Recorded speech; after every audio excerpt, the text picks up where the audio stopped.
My wife gave my seat at the gala to her lover. I heard her say it into a microphone before I had fully stepped out of the car. Ethan decided to stay home tonight. He's been under a lot of pressure lately. He prefers privacy. Her voice carried the way it always did, smooth, composed, generous in a way that made people feel included, while quietly controlling what they were allowed to believe. Cameras flashed in soft bursts across the red carpet outside Langford Hall. A few people murmured sympathetically, the kind of sound people make when they are handed a version of the truth that requires nothing from them. Then my driver opened the door, and I stepped out. Midnight blue silk under the streetlights. My father's signet ring on my right hand, the one thing that had never been listed, never been shared, never been absorbed into anything that belonged to Camille. The nearest photographers went quiet first. The silence moved outward like a ripple, lens by lens, voice by voice, until it reached the entrance. Camille was standing there. Her hand rested lightly on Julian Cross's back. She was smiling the way she smiled when she was performing benevolence. Then she turned. And for the first time in 10 years of marriage, I watched something real cross her face. Not irritation, not calculation, fear, clean, immediate, too late. I looked at Julian. He was wearing my tuxedo. Not something similar, not something borrowed. Mine. I need to explain what that sentence actually means, because it's easy to read it and imagine something ordinary, a man lending a jacket, a minor breach of etiquette, the kind of mistake that ends with an apology and a dry cleaner's receipt. It was not that. The tuxedo had taken 6 months to make. 3 fittings, 2 in London, 1 in Milan, each one adjusted by hand. Each line recalibrated to sit exactly where it was supposed to when I moved, not when I stood still. The fabric was a midnight blue silk blend that read as black from a distance, but under light. It carried depth like the surface of water just before nightfall. Lorenzo Bellini does not make things for everyone. He has turned down men whose names move markets. He agreed to make this one because he knew my father. The jacket was designed for the Langford Hall Restoration Gala, an event my father had once taken me to when I was a boy. Long before I understood what restoration meant, he had stood beside me under the glass dome and said, "A man doesn't inherit dignity, he builds it, quietly, and then protects it."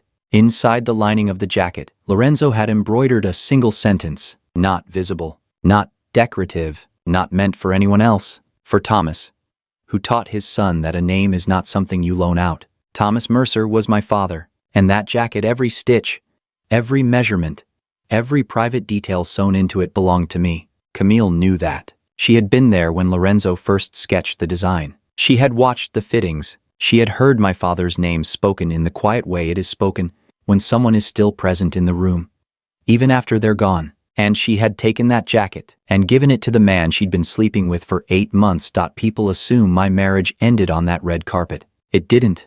By the time I stepped out of that car, everything that mattered had already been decided. It ended 17 days earlier. Tuesday afternoon. Camille's study. I wasn't looking for anything. That's the part that still stands out to me. There was no suspicion sharp enough to justify what I found, just a loose thread I hadn't realized I'd started pulling. The place cards were arranged across her desk. Cream stock, veil foundation crest, laid out in seating order for the gala. I saw my name first, Mr. Ethan Mercer, and then I saw what had been done to it. A single line drawn through it. Clean, decisive, done in pencil, as if it were temporary, as if I were. Julian Cross's name sat beside hers. In my seat, I stood there longer than I should have, looking at that line, thinking about how little pressure it takes to erase someone. Once you've already decided they're gone. I had been married to Camille Vale Mercer for 10 years, long enough to understand the architecture of her world. The Vale family is the kind of family people describe as established, which is a polite way of saying their money is old enough that no one asks where it began, and their philanthropy is visible enough that no one questions how it's sustained. They fund hospitals, restore buildings, endow programs with their name engraved in stone. Internally, they operate with the efficiency of a private institution and the warmth of one. I loved Camille once. That matters, not because it excuses anything, but because it explains how I stayed long enough for any of this to happen. We met at a benefit dinner. She was speaking. I was funding part of the renovation. She was sharp, articulate, precise in a way that made you feel like she saw the structure of things before anyone else did. The early years were good, not perfect, but good in the way flawed things can still feel solid when you're inside them. I stood with her through her mother's surgeries, through the expansion of the foundation, through years where every public appearance mattered more than anything private. She stood with me when my father died. And somewhere after that, something shifted. Not suddenly. Quietly. I stopped loving her in a way that had motion, and started managing what remained. I didn't name it at the time. I do now, because by the time I was standing in her study, looking at my name crossed out in pencil, I wasn't a husband anymore. I was a problem she had already decided to solve. I was married to Camille Vale Mercer for 10 years. That is enough time to understand how a system works even when you are part of it. The Vale family doesn't operate like most families. They operate like an institution. Money flows quietly. Influence moves efficiently. And everything, every event, every statement, every relationship is managed with intention. Nothing is accidental. I loved Camille once. I need to say that plainly, not because it earns me sympathy, but because it explains my patience. We met at a restoration fundraiser. She was on stage. I was underwriting part of the project. She spoke about preservation like it was a moral obligation. I believed her. In the beginning, we worked. Not perfectly, but well enough that the flaws didn't matter yet. I stood beside her through expansion years, through donor crises, through the kind of social pressure that turns private life into a performance. She stood beside me when my father died. And, for a while, that was enough to hold everything together. But grief changes the structure of things, and over time, something shifted. Not loudly, not dramatically, just enough that I noticed I was no longer living inside the marriage. I was maintaining it. Managing schedules, managing appearances, managing her. I didn't confront it, not then. Men are good at postponing conclusions when the system still functions. But standing in her study that afternoon, holding that place card with my name crossed out, I understood something with complete clarity. I was no longer part of the system. I was the part she intended to remove.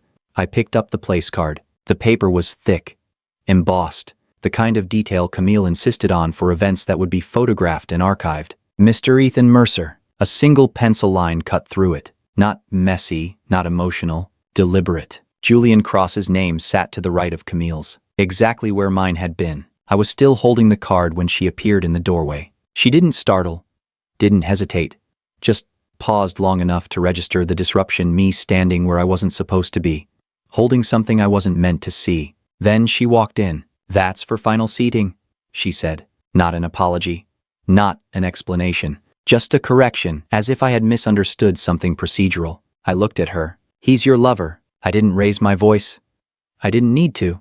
Camille exhaled slightly, the way people do when they realize a conversation has become inconvenient. "Don't reduce this to something so predictable, Ethan." Predictable, that was the word she chose. As if the issue were my interpretation, not her behavior. As if there were a version of this situation that would feel reasonable if I were more evolved. "The committee felt Julian should be more visible this year," she added. I held her gaze for a second longer than necessary. "And my absence helps that." "You won't be attending," she said. Flat, final. "I've already explained to people that you've been under a lot of strain. It's better this way." There it was. Not just replacement. Reframing. I set the card back on the desk, exactly where it had been.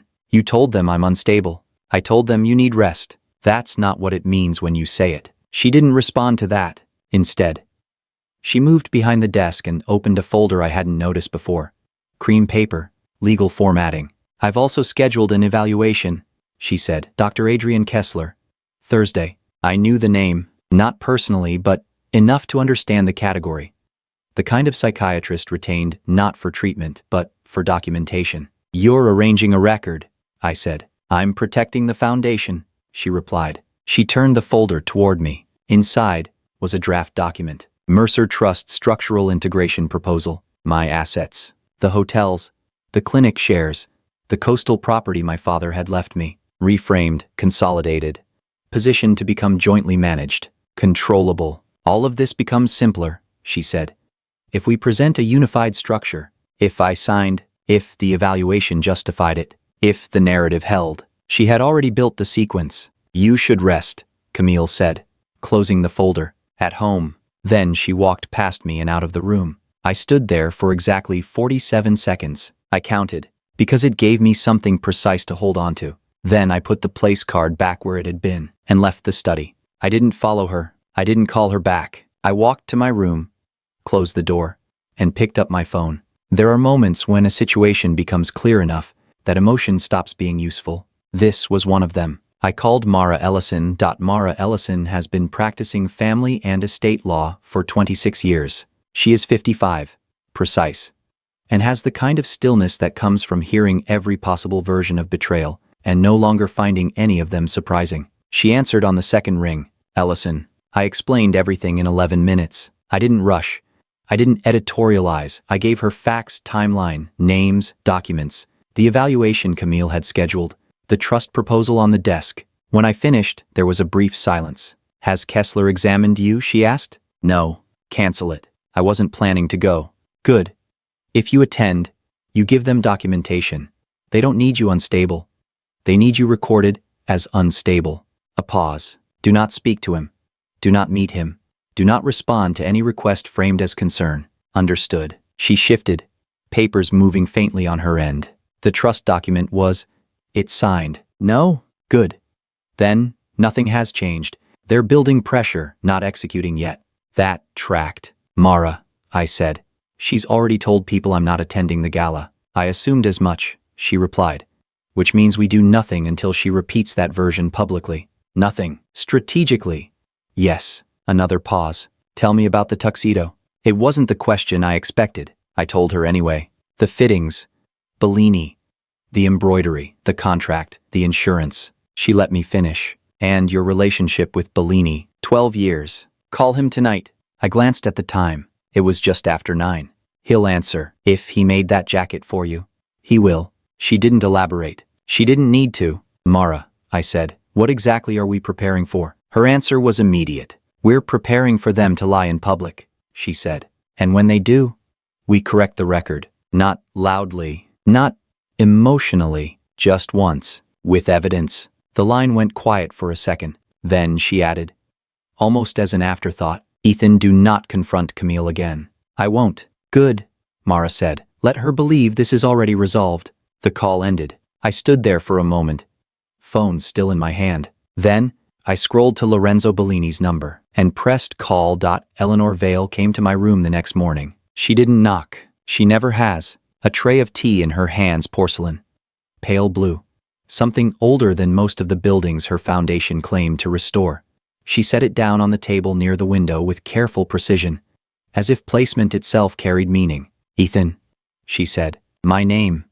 Delivered the way one addresses a situation rather than a person. She took the armchair opposite me without asking, smoothing the fabric of her sleeve as she sat. Silver hair, perfectly arranged, expression controlled, the same composure she wore at press conferences, funerals, donor dinners. Do not make a scene at the gala. Not a question, not a suggestion. An instruction. I looked at her for a moment. Your daughter stole from me. There was a flicker of irritation, not at the statement itself, but at the fact that I had chosen to say it out loud.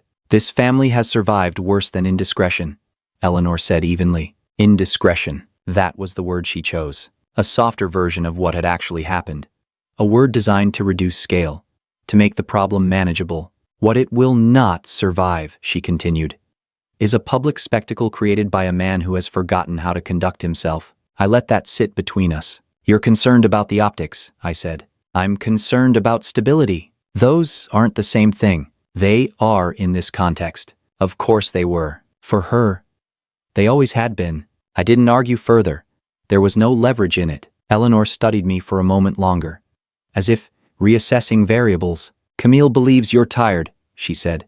That you'll choose discretion. I held her gaze. She's mistaken. Another flicker. This one harder to classify. Not quite surprise. Recognition. Maybe. She stood, adjusting her cuff. Do not confuse your position here, she said. You are still part of this family. I thought about the place card, the pencil line, the replacement already standing in my seat. I said. Eleanor paused, just briefly. Then, inclined her head as if acknowledging something she would not name. See that you behave accordingly tonight. Then, she left. I waited until the door closed before I reached for my phone. Mara answered on the first ring. She came to warn me off, I said. That means they're worried about tonight specifically. Mara replied. They should be. A pause. Do you have everything, she asked. Bellini is bringing originals. Good. The insurance certificate alone establishes provenance. And the prenup. You have it, she said. Section 12. I knew the headings. Medical coercion, public defamation, financial misrepresentation. Any one of those, Mara continued, is enough to trigger full forfeiture of contested claims tied to the Mercer Trust. I thought about Camille's voice on that microphone, about the evaluation she had scheduled, about the document on her desk. She triggered all three, I said. Mara didn't hesitate. Yes, she said. She did. In the 9 days between that conversation and the gala, I did exactly what Eleanor had asked. I did not make a scene. I did not confront Camille again. I moved through the house the way I always had, quietly, predictably, without creating anything that could be pointed to later as evidence of instability. I had dinner alone most evenings, not by design. It just happened that way. Camille's schedule adjusted around mine without ever overlapping. Meetings, late calls, donor events that required her presence but not mine. It was efficient. I woke at 6 each morning and swam 30 laps. Counting helps. It gives the mind something to hold on to when everything else is shifting underneath it. Sometimes, between laps, I thought about my father, not in a sentimental way, just fragments. The way he used to stand in a room and look at a structure before saying anything. The patience of it. The refusal to react before understanding what he was looking at. I understood that better now. Camille, for her part, behaved like the problem had already been solved. She was polite, slightly distant, controlled. She asked once, in the hallway, "How are you feeling?" The phrasing was deliberate, not "how are you," but "how are you feeling," as if the answer would be filed somewhere, referenced later. "Fine," I said. "Good," she replied, and that was the end of it. What she didn't know was that 3 things were happening outside the house, quietly, simultaneously. Mara was preparing documents for conditional release, everything structured to go public only if my absence, my mental state, or my consent were misrepresented at the gala. Not before. Timing mattered. Bellini was working with his insurer and a legal specialist, intellectual property. Commissioned work disputes, the kind of law that turns something personal into something provable. The conclusion was simple. The tuxedo had been taken without consent, legally.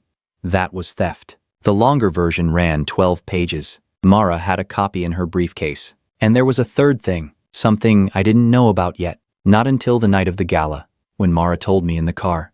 Her voice as steady as if she were discussing traffic conditions. Julian Cross had a recording. I didn't say anything at first, because there are moments when new information doesn't change the situation. It clarifies it. "He sent it to you?" I asked. "This afternoon," Mara said, with a note. "What did it say?" A brief pause. "He told me I was the future," she said. I should have asked, the future of what? I looked out the window. The city moved past us in reflections and glass. Julian didn't know what he was walking into that night. "No," Mara said, "but he made a choice. So had I." The car turned toward Langford Hall. Lights, cameras, a system already in motion. Camille believed the narrative was set. That I would stay home. That I would accept the version of me she had already started distributing. She was wrong. There's a particular kind of silence that comes before something irreversible. It isn't calm. It isn't tension. It's recognition that whatever happens next will not be undone. Mara told me about the recording at 6:52 p.m. We were 15 minutes from Langford Hall. Traffic moved slowly. The city reflected across the window in fragments of light and glass. I watched it without really seeing it. "Julian recorded it 2 weeks ago," she said. "In Camille's study. The same room, the same desk, the same place where I had stood holding a card with my name crossed out. He wasn't meant to be there," Mara continued.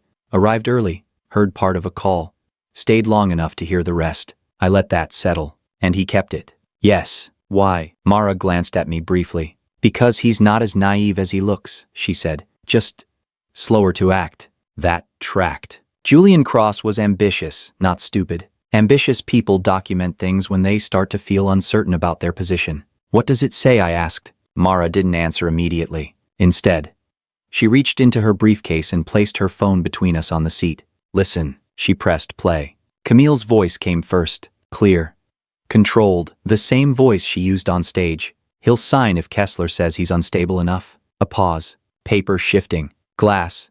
Maybe. My voice wasn't there. I wasn't part of that conversation. "He doesn't like conflict," Camille continued.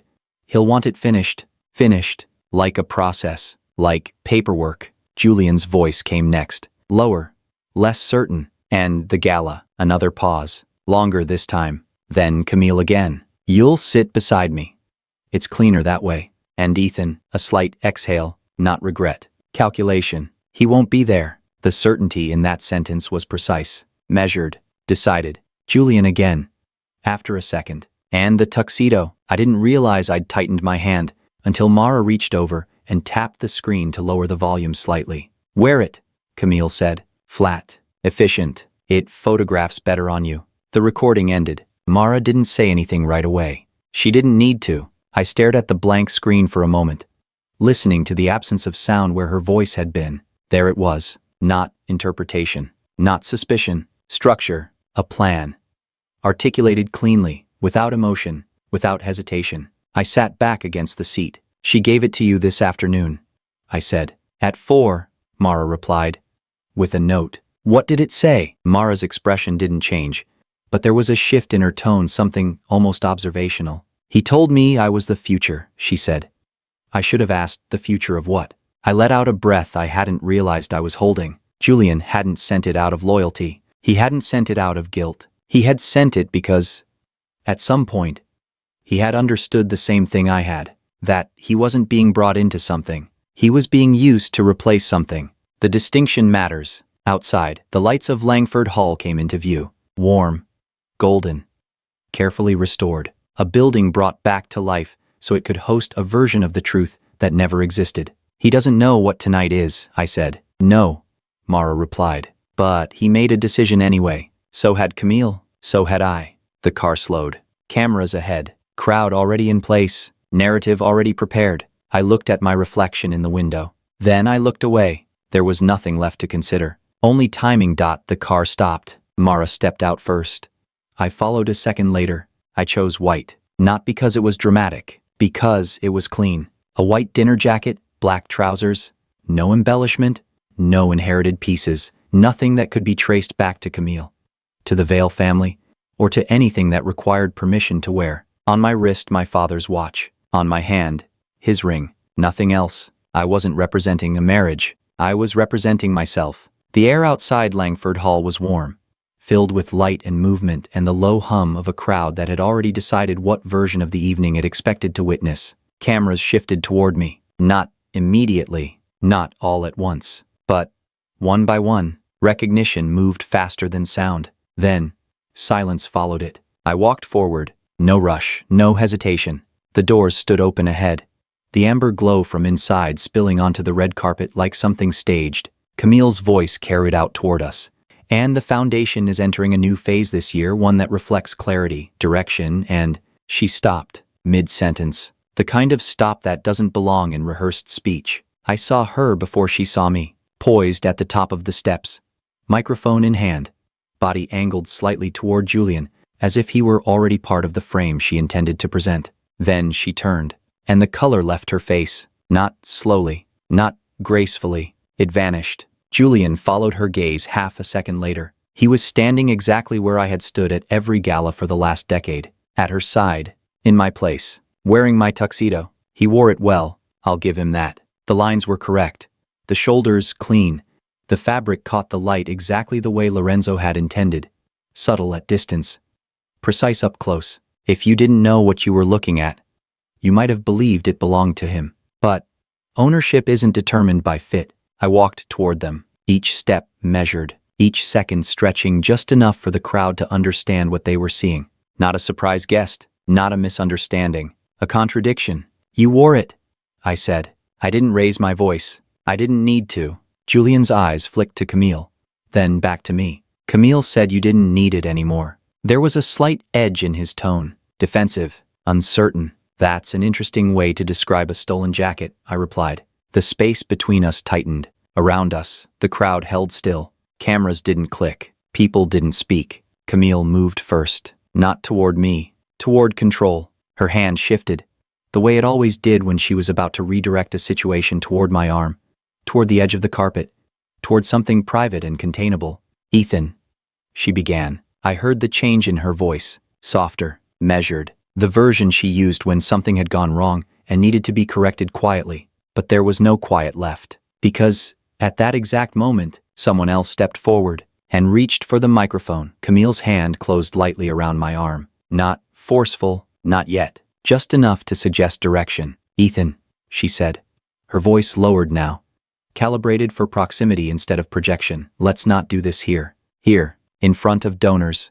Cameras," a narrative she had already started writing. I looked at her hand, then back at her. "You already did," I said. Julian shifted beside her. He wasn't relaxed anymore. The confidence he'd worn when I arrived had thinned into something tighter, something aware. "You're overreacting," he said. The word sat poorly in the air, not because it was aggressive, because it was rehearsed. I turned to him. "Am I?" A pause. He didn't answer. Didn't need to. The jacket answered for him. The stitching, the fit, the thing he was standing in that had never been his to wear. Camille exhaled softly, the sound almost lost under the silence around us. "This is a misunderstanding," she said, louder now.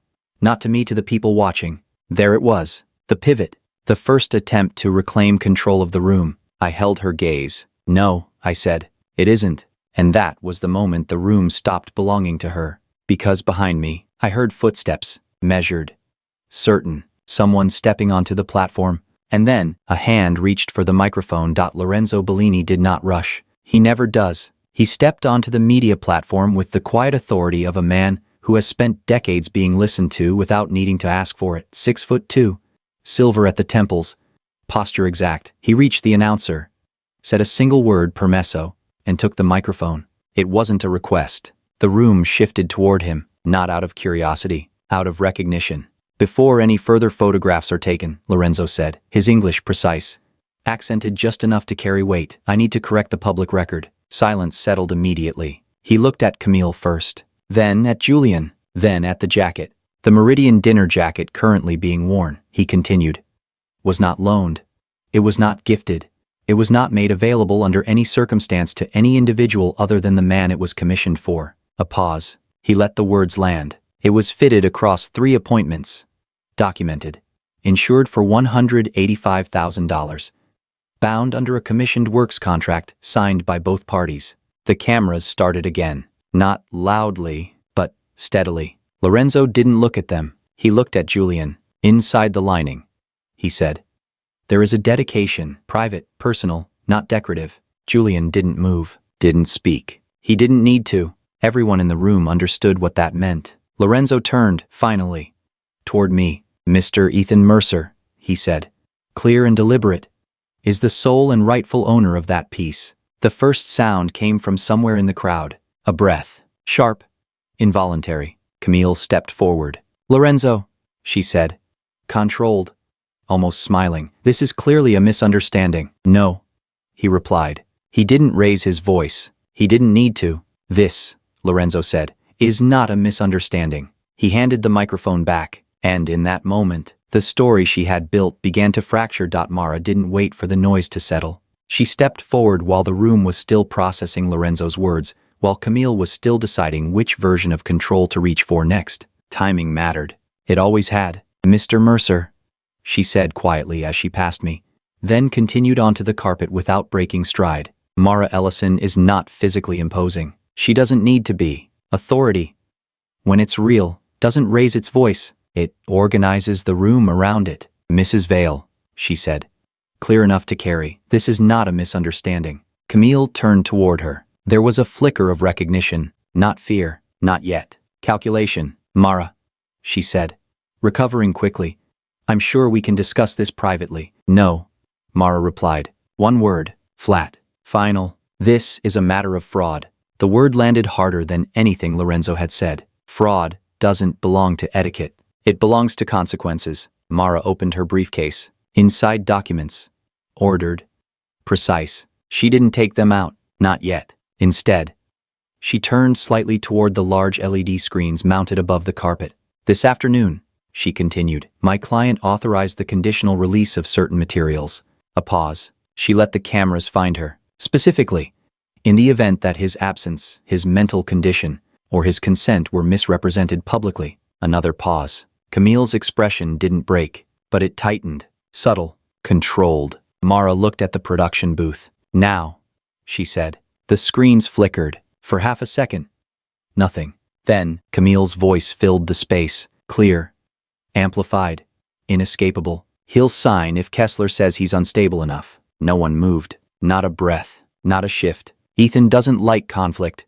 He'll want it finished. The words hung there, exposed, stripped of context, exactly as they were meant to be heard. Julian's voice followed. And the Gala? A pause, long enough to understand. Then Camille again. You'll sit beside me. It's cleaner that way. Silence. And Ethan, another pause. Then, he won't be there. The room stopped. Not quiet. Stopped. And the tuxedo. Julian again. A fraction tighter this time. Camille's answer came without hesitation. Wear it. Flat.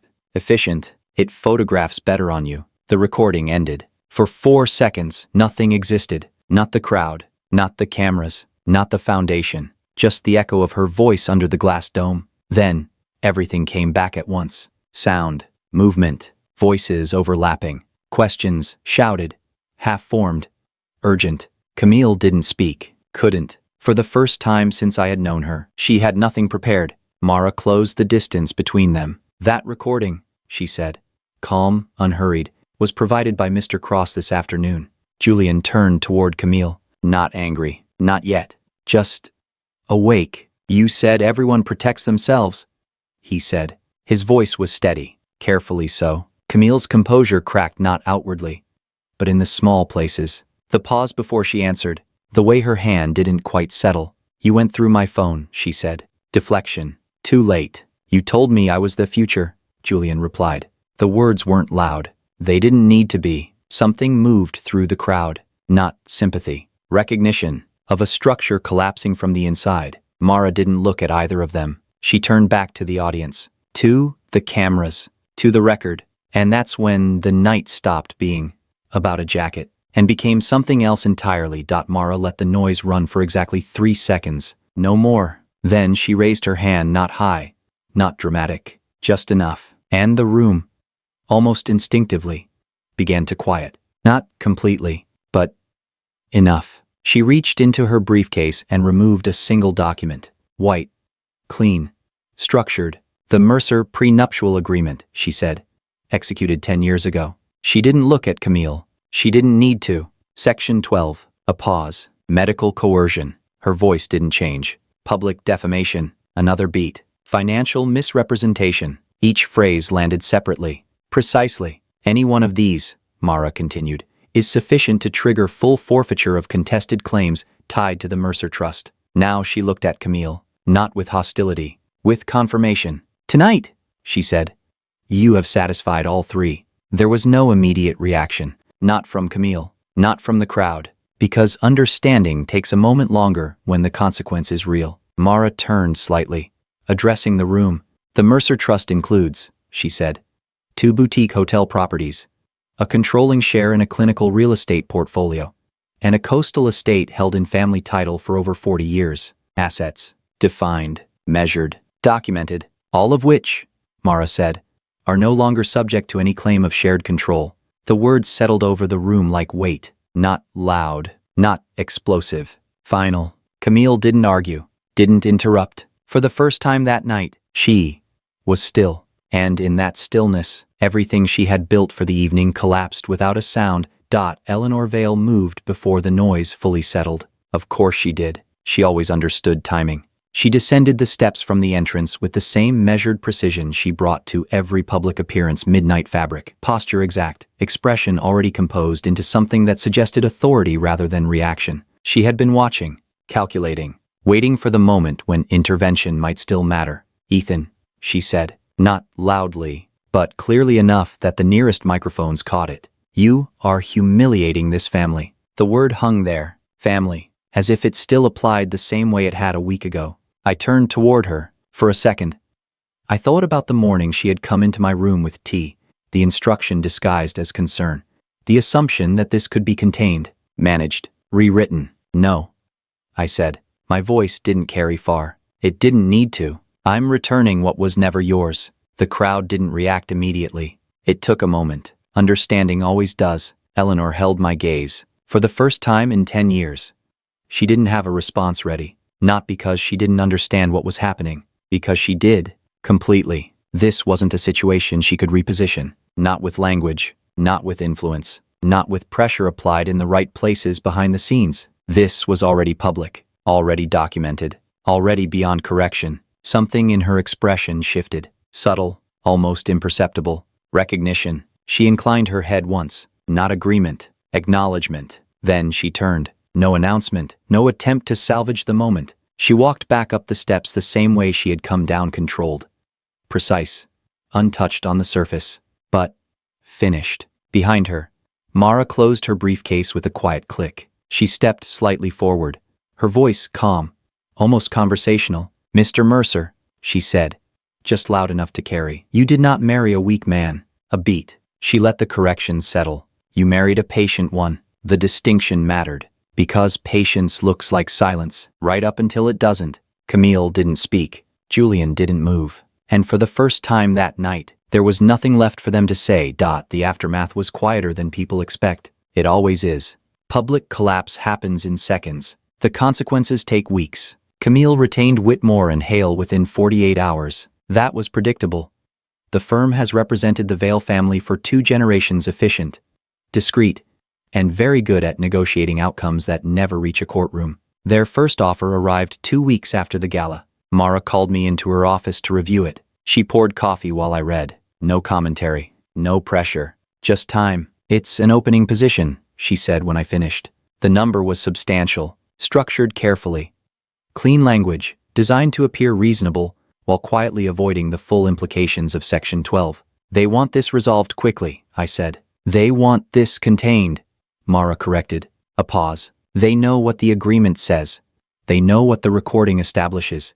They're calculating whether litigation costs them more than this." I looked back at the document. "What am I owed?" I asked. Mara met my gaze directly. "Everything Section 12 entitles you to," she said.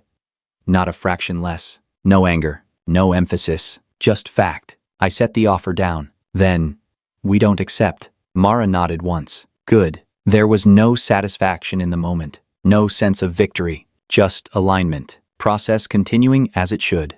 In the days that followed, communication moved through channels, emails, drafts, counteroffers. No direct contact from Camille, no attempt to speak. That, more than anything, confirmed the shift. The situation was no longer personal. It had become structural, defined by documents, not emotions, handled by representatives, not by us. And within that structure, there was no space left for negotiation, only outcome. Dr. Adrian Kessler did not issue a statement. He didn't need to. The retraction came quietly. A formal notice sent to Mara's office, copied to Whitmore and Hale, confirming that any preliminary documentation regarding my supposed instability was withdrawn in full. No evaluation had taken place. No clinical relationship had been established. No conclusions could be supported. The language was careful, professional, constructed to minimize exposure without admitting fault. Mara read it once, then handed it to me. "They're closing that door," she said.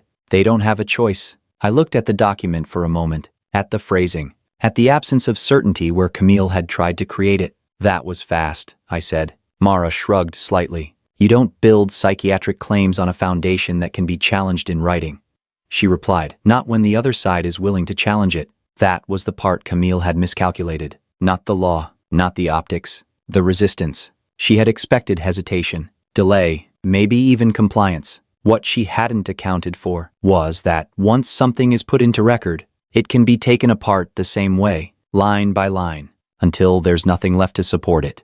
And without that, her version of me no longer existed. Lorenzo held the press event 3 weeks after the gala. No spectacle, no theatrics, just documentation. The Meridian jacket was displayed under controlled light, cleaned, repaired, restored to the exact condition it had been in before it was taken.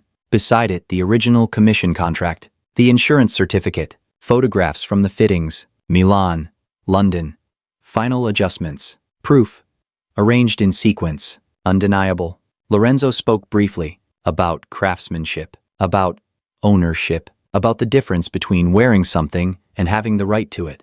Then he mentioned the lining, the embroidery. The sentence meant for my father. It wasn't shown on screen. It didn't need to be. Some things aren't for public consumption. They're for record, for truth. for the person they were made for. Standing there, looking at it, I understood something clearly. It had never been about the jacket. It was about what it represented. And that had been returned.